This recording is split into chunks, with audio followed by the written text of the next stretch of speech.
আসসালামু আলাইকুম।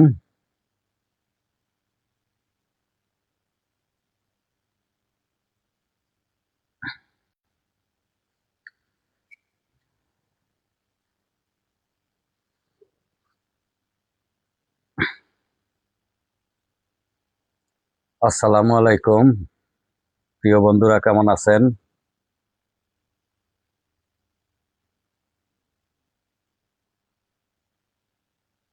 আশা করি সবাই ভালো আছেন। আমিও আলহামদুলিল্লাহ ভালো আছি। রাত 9টার সময় লাইভে আসার কথা ছিল। দুঃখের বিষয়, আপনাদের কথা দিয়েও ঠিক টাইমে আসতে পারিনি লাইভে। তার একটাই কারণ ছিল, আজকে জাতীয়তাবাদী প্রতিবাদী নাগরিক দলের পাবনা জেলার ফরিদপুর উপজেলার কমিটি দেওয়া হলো। ফরিদপুর উপজেলা কমিটি আংশিক কমিটি দেওয়া হলো, যার দরুন ওখানে ব্যস্ত। কিছুক্ষণ আগেই পৌঁছালাম।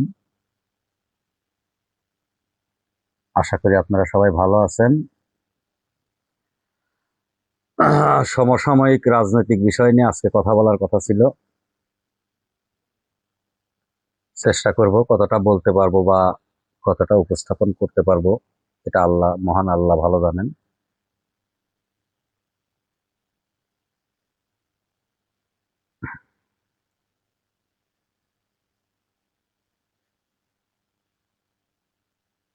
মূল কথা হচ্ছে যে বাংলাদেশের আগামী নির্বাচন নিয়ে মানুষের মধ্যে 5 তারিখের 5ই আগস্ট সরকার পরিবর্তন হওয়ার পর, শেখ হাসিনার বিদায়ের পর মানুষ আশা বেঁধেছিল যে খুব দ্রুতই বাংলাদেশ গণতন্ত্রে ফিরে আসবে। কিন্তু যত দিন যাচ্ছে সাধারণ মানুষের মধ্যে হতাশা বেড়েই চলছে। বিশেষ করে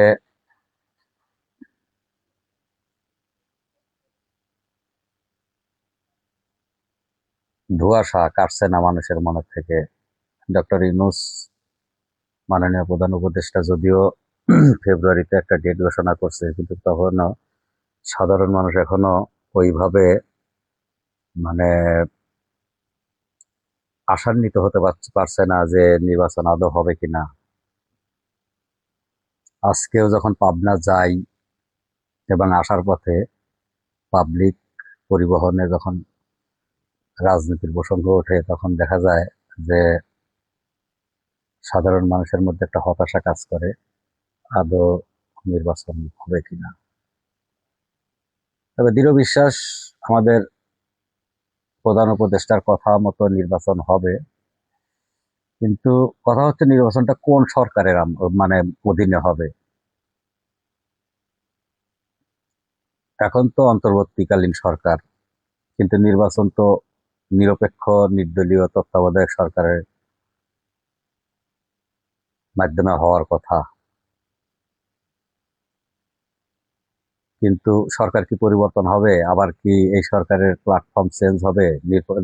নিরপেক্ষ নির্দলীয় সরকার কি, তত্ত্বাবধায়ক সরকার কি পুনর্বহাল হবে? সংবিধান অনুযায়ী তো তত্ত্বাবধায়ক সরকার পুনর্বহাল হয়ে গেছে। সেক্ষেত্রে সেই সরকার কি নতুন করে সরকার গঠন হবে, নতুন শপথ হবে? এটা নিয়েও সাধারণ জনগণের মধ্যে একটা প্রশ্ন দেখা দেয়। তারপরে দেখা যাচ্ছে আওয়ামী লীগ প্রসঙ্গেও অনেক সময় কথা ওঠে। পাবলিক স্পেসে যখন আপনি চলাচল করবেন, তখন দেখা যাবে যে মানুষ এখনো মনে করে যে আওয়ামী লীগ কি নির্বাচনে আসছে, না আওয়ামী লীগ নিষিদ্ধই থেকে যাচ্ছে। নানান রকমের জল্পনা কল্পনা রাস্তা মানে বাজারে প্রচলন। নির্বাচন নিয়ে আমার পার্সোনাল যে মতামত, সেটা হচ্ছে, আমার কাছে কেন যেন মনে হয় নির্বাচন নিয়ে ধোঁয়াশা এখনো কাটেনি। নির্বাচন নিয়ে ধোঁয়াশা তখনই আমি পার্সোনালি মনে করবো যে নির্বাচন নিয়ে ধোঁয়াশা কেটেছে যখন তত্ত্বাবধায়ক সরকার প্রতিষ্ঠা হবে, কারণ নির্বাচনকালীন সরকার লাগবে। ডক্টর ইউনূসের প্রতি যে আস্থা জনগণ দেখিয়েছিলেন, সেই আস্থার জায়গা এখন অনেকটা কমে গেছে। এটার কারণে অনেকটা আছে। এনসিপি নামক দলটা নিবন্ধন পাওয়ার আগেই যতগুলো প্রোটোকল সুবিধা নিয়েছে, অনেকেই বলে ওরা আন্দোলনে ছিল। আন্দোলনে তো সব দলেরই ছিল। আন্দোলনে বিএনপি সবচেয়ে বেশি প্রাণহানি হয়েছে, বিএনপির লোকের। শুধু আন্দোলনের দোহাই দিয়ে আসলে এটা বলাটা ঠিক হবে না। মনির বিশ্বাস, ধন্যবাদ লাইভে যোগ দেওয়ার জন্য। আন্দোলনের কথা যদি বলতেই হয়, তাহলে অনেক সাধারণ জনগণের পার্টিসিপেশন ছিল বেশি। আমার ছেলে রাজশাহীতে পড়াশোনা করতো। তো সেই সময়ে ম্যাচে ম্যাচে তল্লাশি, সব ম্যাচ বন্ধ করে দিছে। ছেলে বাড়িতে এসে ঘরে হতাশা। একদিন রাত 11টা, সাড়ে 11টা 12টার দিক দেখি আমার ছেলে আর মেয়ে কথা বলতেছে, ওই ফেসবুকের এগুলো দেখতেছে। ছেলে মেয়েকে বলতেছে যে তুমি আব্বুকে বলো আমি আন্দোলনে ছিলাম ওখানে, আমি এখানে আন্দোলন করব, আমি উল্লাপাড়া যাবো। ছোটবেলা থেকে উল্লাপাড়া মানুষ হয়েছে, উল্লাপাড়া বিজ্ঞানে পড়তো, যার ধরুন ওখানে ওর বন্ধু বান্ধব আছে। এই কথা বলার পর আমি বললাম যে তুমি কি আসলে, আমি শোনার পর বললাম তুমি কি আসলে আন্দোলন করবা? হ্যাঁ, আমি আন্দোলনে ছিলাম, রাজশাহীতে তো থাকতে পারলাম না, আমি উল্লাপাড়া যাবো। সামনের লাইনে থাকতে পারবা? তো বলো পারবো। তো মেয়েকে বললাম তুমি ছোট, তোমার যাওয়ার দরকার নাই, তুমি উল্লাপাড়া যাও সবাই, কিন্তু তুমি আন্দোলনে তুমি যাও না, তোমার ভাইয়া যাবে। প্রচন্ড বৃষ্টি, ওর মধ্যে আমি একটা মানে আমার বন্ধু আমিনুলের সিএনজি ভাড়া করে ওদেরকে উল্লাপাড়া পাঠালাম। পরের দিন আমার ওয়াইফ, আমার শেলিকা এরা কান্নাকাটি করতেছে যে দুলাভাই, আপনার ছেলেকে এরকম রাস্তায় দিছেন, এলাকার সমস্ত আওয়ামী লীগ বাড়ির পর আসছে, ওদেরকে নাকি ধরে নিয়ে যাবে। পরে ছেলেকে বললাম যে আব্বু কি অবস্থা, তোমার কি ভয় লাগে? কয় না, ভয় লাগে না। বললাম যে আমার আমার শ্বশুর পুলিশ অফিসার ছিলেন, তো যার ধরুন পুলিশ আসলে একটু মানে আমার একটা বিশ্বাস যে টাস করে ধরে নিয়ে যাবে না, এটা একটা বিশ্বাস ছিল। তারপরের দিন ছেলে এবং তার বন্ধু বান্ধব সবাই আন্দোলনে গেল।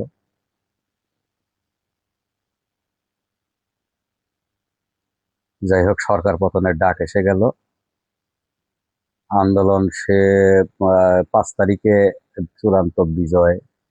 ছেলে আমার মহা খুশি। তা আসলে খুব ঠান্ডা মাথায় রাজপথে বুলেটের সামনে একটা ছেলেকে পাঠাইছে, খুব কম পিতাই আছে জেনে শুনে বুঝে রাজপথে পাঠানো। এটা এত সহজ কাজ ছিল না। এটা যদি এনসিপি নামক দল যদি মনে করে যে ওদেরই কৃতিত্ব, আমার মতো লাখো বাবা আছে যারা খুব ঠান্ডা মাথায় তার সন্তানদেরকে নিয়ে রাস্তায় ছিল। এই আন্দোলনটা সবার, এটা বুঝতে হবে। ডক্টর ইউনূসকে বুঝতে হবে, সরকারকে বুঝতে হবে, প্রত্যেকটা দলকে বুঝতে হবে যে আন্দোলনটা সবার। এই আন্দোলনের ভাগাভাগি, ক্রেডিট ভাগাভাগি নিয়েই আজকে অনেক কিছুই দেখা যাচ্ছে। এই ক্রেডিট ভাগাভাগির জন্য আজকে নির্বাচনটাও অনিশ্চিত। এনসিপি নামক দলটা যখন দল হয়ে গেছে, তখন আর সে আন্দোলনের কৃতিত্ব ওইটুকু পাবে যতটুকু বিএনপি পেয়েছে, যতটুকু জামাত বা অন্য দল পেয়েছে আন্দোলনরত, তাও অতটুকুই পাবে। এখানে বেশি কিছু পাওয়ার সুযোগ নেই। কিন্তু আমরা কি বাস্তবে কি দেখি?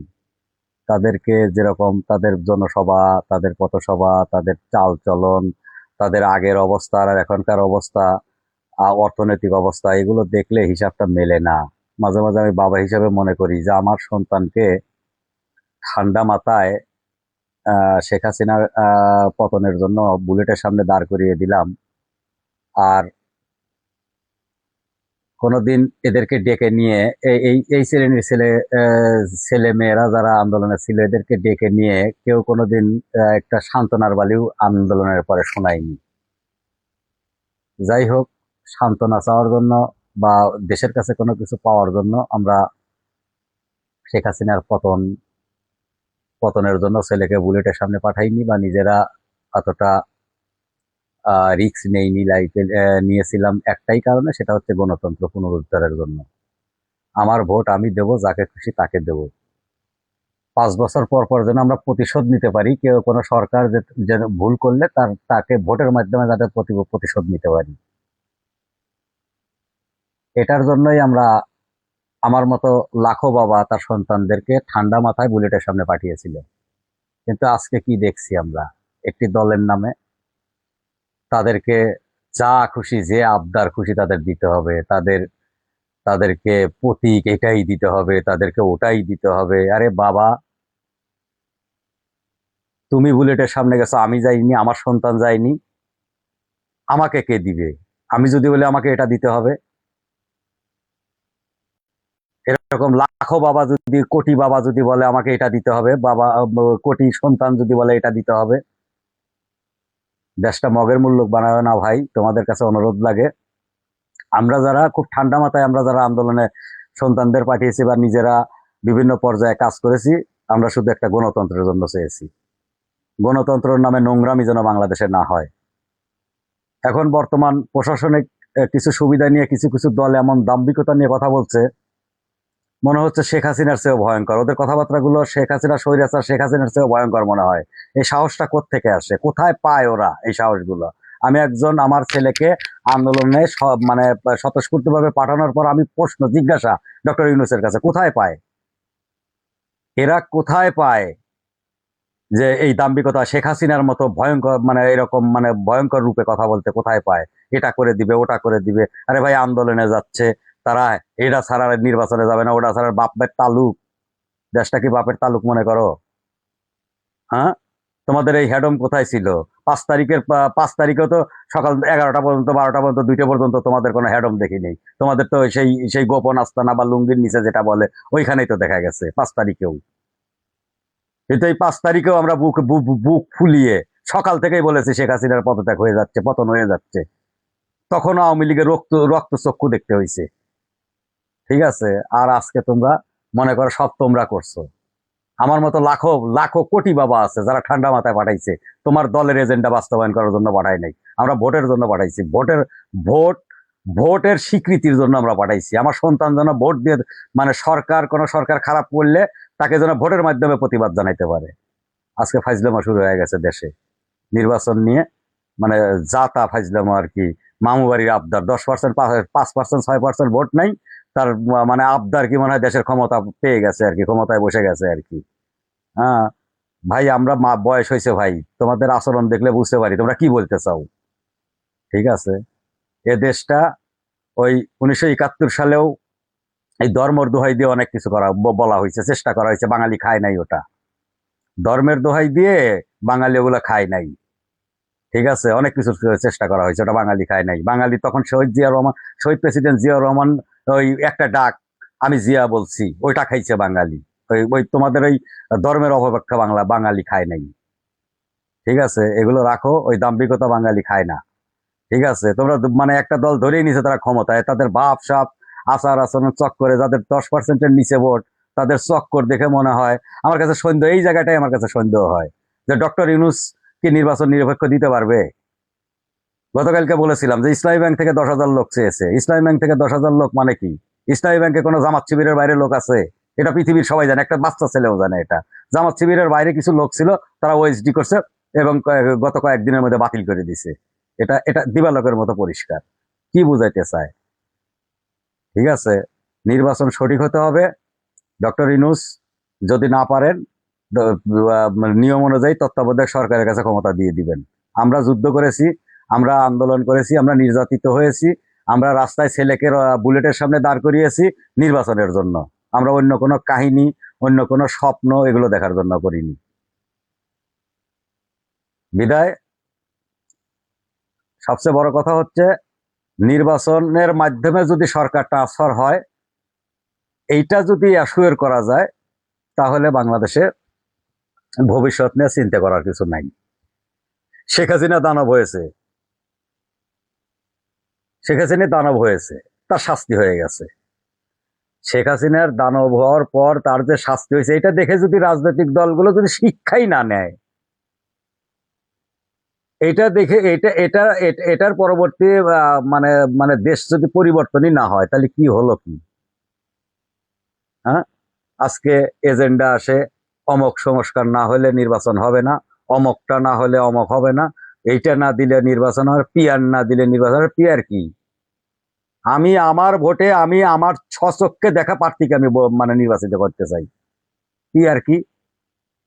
মানে বাংলাদেশে অস্থিতিশীল করার জন্য আর একটা পাইতেরা নাকি, যাতে সরকার ঘন ঘন পরিবর্তন হয় আর বেনিয়া গোষ্ঠী খুব সহজেই আমাদেরকে দখল করতে পারে নাকি, মানে আমাদের অস্থিতিশীল দেখায় দখল করতে পারে। এটা নতুন একটা চক্রান্ত। পিয়ার কি? পিয়ারের নির্বাচনে যা হয়, যে সমস্ত দেশে হয়, নেপালের মতো অবস্থা হবে, শ্রীলঙ্কার মতো অবস্থা হবে। পিয়ারে কি হয়? এই যে নেতানিয়াহু, এই যে ইসরায়েল কেন এই পিয়ারের জন্য ইসরায়েল এই ফিলিস্তিনিকে এই বুলডোজার চালাইতে হয়? ছোট ছোট কিছু দল চাপ দেয়, তুমি যদি ইসরায়েলকে মানে ফিলিস্তিনিকে না মারো তাহলে আমরা তোমাকে সরকার পতন ঘটাই দিলাম। ওই ভয়েই ও বোম্বিং শুরু করে দেয় আর কি। মানে অস্থিতিশীল করতে চাও বাংলাদেশের ভূখণ্ড নিয়ে? আন্তর্জাতিক রাজনীতি অনেকদিন ধরে এই ভূখণ্ডটা নিয়ে সেই ব্রিটিশ আমল থেকেই চক্রান্ত। নতুন করে মির্জাফরের আবির্ভাব দেখা যাচ্ছে বাংলাদেশে। ঠিক আছে, 71 সালে আবির্ভাব হয়েছিল, তা পরাজিত হয়ে গেছে। এখন নতুন দেখা যাচ্ছে, নতুন সেই বেনিয়া গোষ্ঠীর সাথে মির্জাফর যেরকম হাত মিলিয়েছিল, এখন ওইভাবে চক্রান্ত করার চেষ্টা করতেছে। এটা মেনে নেওয়া যাবে না, এটা মেনে নেওয়া হবে না। এটা দরকার হলে আবার আমরা আন্দোলনে যাব, আবার রাস্তায় নামবো। আমরা গণতন্ত্র চাই, এবং সুষ্ঠু সঠিক গণতন্ত্র। শেখ হাসিনার মতো কোনো নির্বাচন এদেশে আমরা চাই না। হ্যাঁ, পাতানো সাজানো এই ধরনের নির্বাচন চাই না। আমাদেরকে নির্বাচন দিতে হবে, সঠিক নির্বাচন। আমি ভোটটা দিব, আমার প্রার্থীকে দিব, এই ভোটটা কাউন্ট হতে হবে। এরপরে যে সরকার আসবে, সে সরকার যদি ভুল করে, সে সরকার যদি অপরাধ করে, সে সরকার যদি মানে জাতির সঙ্গে প্রতারণা করে, তাকে আমরা ভোটের মাধ্যমে বিতাড়িত করব।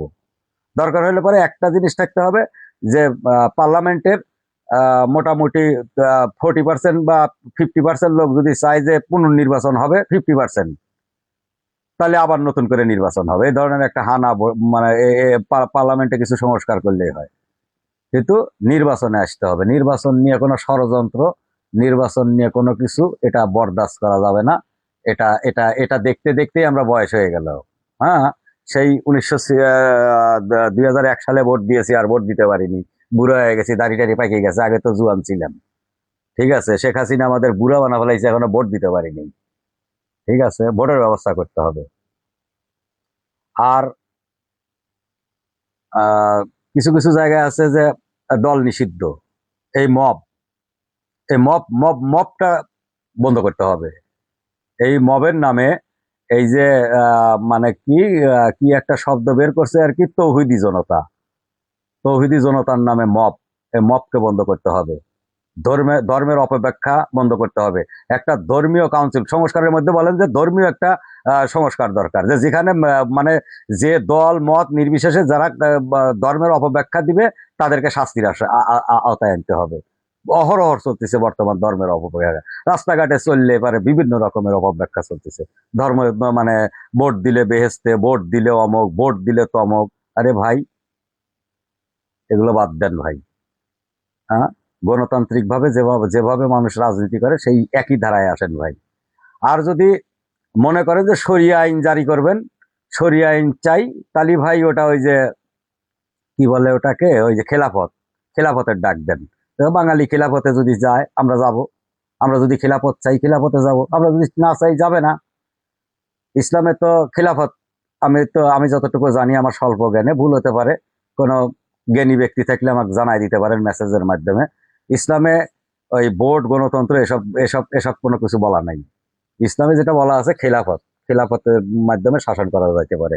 বাংলাদেশের যে অবস্থা, বাংলাদেশের 3জন মৌলানা এক জায়গা শুয়ে ঘুমাইতে পারে না, এর মশলা ও মানে না, ওর মাসালা ও মানে না।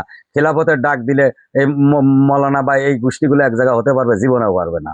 লিখে রাখেন আপনি, যে এরা এই দল কবি যে আমি হইলো শ্রেষ্ঠ, আমি মানে অমক, ওই দল কবি আমি অমক, পারবে না ওরা। কারণ ওদের মধ্যে মতের মিল নাই। কারণ হচ্ছে যে ওরা নিজ নিজ যখন ধর্মের ব্যাখ্যা নিজ নিজ স্বার্থে দেওয়া হয় তখন এই ধরনের সমস্যাগুলো হয়।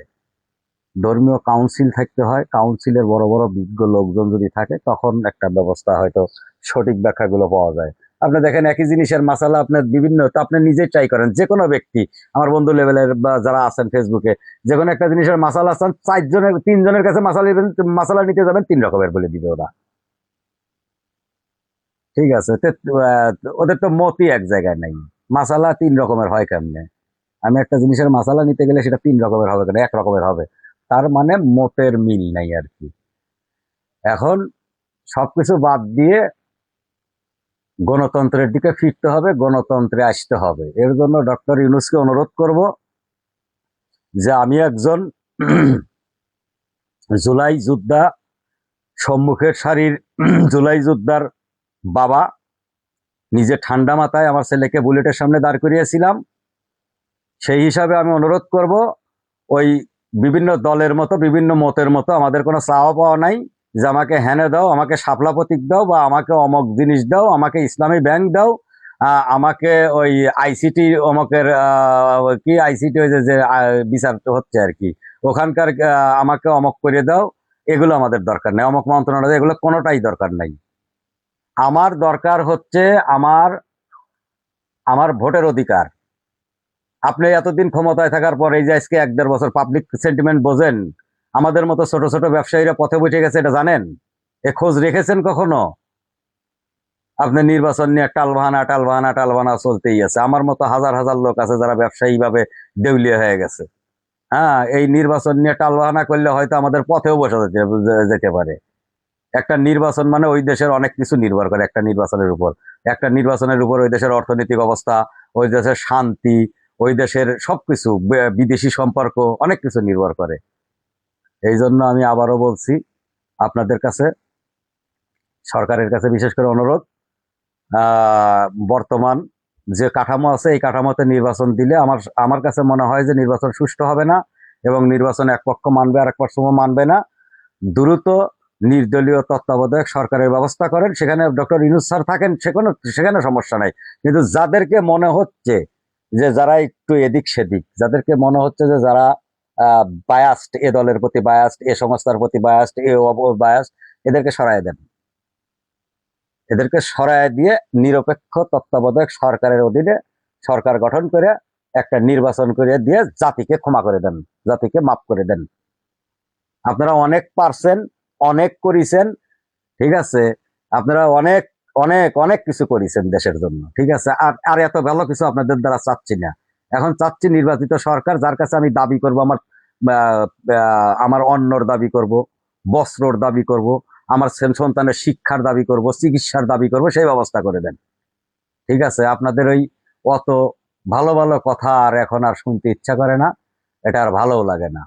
নির্বাচনের জন্য সঠিক রোডম্যাপ দিয়ে, আর বিএনপিকেও বলছি আপনারা ফাঁদে পড়ে গেছেন। বিএনপিকে আমি যেটা বলবো, আপনারা ফাঁদে পড়ে গেছেন। আপনাদের সেই বেনিয়া বাহিনী, সেই 71-এর পরাজিত শক্তি, সেই ভিন্ন চক্রান্ত আপনাদের ঘাড়ে চেপে গেছে।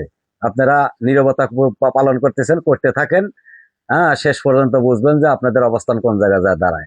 ঠিক আছে, আপনারা অত ভদ্রতা দেখায় বাংলাদেশের রাজনীতি চলে না। বাংলাদেশের রাজনীতি কোনো ভদ্র না। এদেশের রাজনীতিতে আপনি যত ভদ্র আচরণ করবে জনগণ আপনাকে মেনে নিবে না।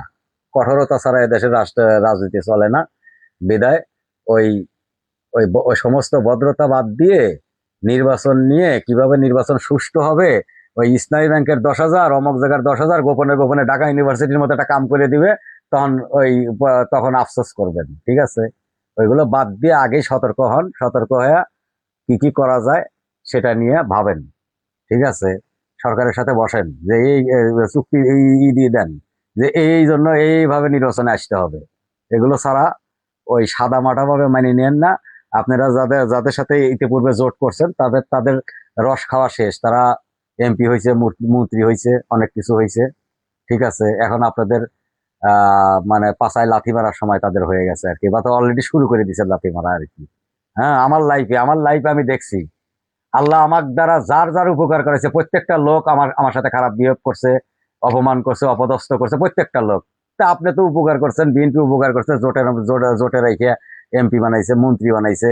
হ্যাঁ, তা এখন আপনাদের প্রাপ্য দিবে ওরা। এটা দেওয়ার আগে সতর্ক হন, সতর্ক হয়ে নির্বাচন নিয়ে মাথা ঘামান। আর প্রত্যেকটা আসনে যেভাবে 7-8 জন করে ক্যান্ডিডেট দিচ্ছেন ভাই, এইগুলো থেকে দূরে, এগুলোকে যারা ক্যান্ডিডেট পরিচয় দিচ্ছে এগুলো সিল মারি দেন, কপালে সিল মারি দেন যে এরা কর্মী, যা কাজ করতে বলেন।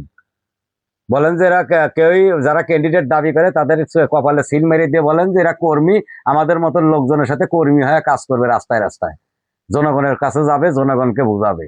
ঠিক আছে, এরা নেতা সাইজে এই যে বিভিন্ন রকমের গ্রুপিং লবিং করতেছে, এতে আমরা সাধারণ বিএনপি আমরা দুর্বল হয়ে যাচ্ছি। ঠিক আছে, এদেরকে কর্মী বানায় দেন, কর্মী বলে দেন। আর নেতা বা নির্বাচন করবেন, যেটাকে ফাইনালি আপনি দিবেন, নমিনেশন দিবেন, ওইটা হলো নেতা, বাদ বাকি সব কর্মী। ঠিক আছে, অনেক দেখছি আর কি কমিটি বাণিজ্য। হ্যাঁ, 5 তারিখের পর অনেক কিছু দেখা গেছে বিএনপির মধ্যে, কমিটি বাণিজ্য, বিভিন্ন রকমের সুবিধা অসুবিধা। হ্যাঁ, 5 তারিখের আগে যাদের দিন পাস চলতো না, এখন তাদের লক্ষ লক্ষ লক্ষ টাকা খরচ করে তারা বড় বড় প্রোগ্রাম করে, বাড়িঘর সাজতেছে, ছেলে মেয়েগুলোর এখন চেহারা ভালো হয়ে গেছে, চাকর বাকর গুলো এখন দেখা যাচ্ছে যে নেতার সুরে কথা বলতেছে, ভাই বিরাদার গুলো তো প্রধানমন্ত্রী হয়ে গেছে। ভাই, বিএনপিকেই বলছি, জনাব তারেক রহমানকে বলছি, এই হলো বাস্তব। কেউ সত্য কথা আপনাকে বলে না, কারণ হচ্ছে ওদের পদ পদবি চলে যাবে, ওরা এমপি নমিনেশন পাবে না, বা এই সব ভয়ে বলে না। আমাদের মতো মানুষের সাথে যোগাযোগ করবেন, সত্য কথা, মেঠো পথের কথাগুলো পাবেন। মেঠো পথের কথা হচ্ছে যে দলকে একটা শ্রেণী কমিটি বিক্রি করে দলকে শেষ করে দিছে, আর একটা শ্রেণী দলের নাম ভাঙা খায়া শেষ করে দিছে, আর একটা শ্রেণী দিন পাস চলতো না, তারা রাজার মতো দিন চলতেছে। এগুলো দেখে সাধারণ জনগণ এগুলো দেখে আন্ডার এস্টিমেট করে। হ্যাঁ, এমনও কিছু এমপি ক্যান্ডিডেট আছে যারা 5 তারিখের আগে ওই বাস ভাড়া নাই বা গাড়ি ভাড়া নাই বা তেল কেনার টাকা নাই, বাড়িতে আসতো না, তারা এখন ধরেন যে তাদেরকে 200 মোটরসাইকেল আইন বের যায়। ঠিক আছে, তাদের বাড়িতে এখন প্রতিদিন বিল্ডিং হয়, প্রতিদিনই হয়, তারা বিভিন্ন প্রোগ্রাম, টাকার সরাসরি টাকা কোত্থেকে আসে, তাড়াতাড়ি খোঁজ নেন ওই সমস্ত লোকজনে কি কি দায়িত্ব দিয়েছিলেন, সেই সমস্ত দায়িত্ব থেকে কিভাবে টাকা ইনকাম করা সম্ভব, এইগুলো খোঁজ নেন। দলটা শেষ করে এখনো শেষ হয় নাই, এখনো বিএনপি শেষ হয় নাই। কিন্তু আপনি আপনার নেতাদের থামান, বিভিন্ন ক্যান্ডিডেটদের থামান, যারা দল ভাঙায় খাচ্ছে তাদেরকে থামান।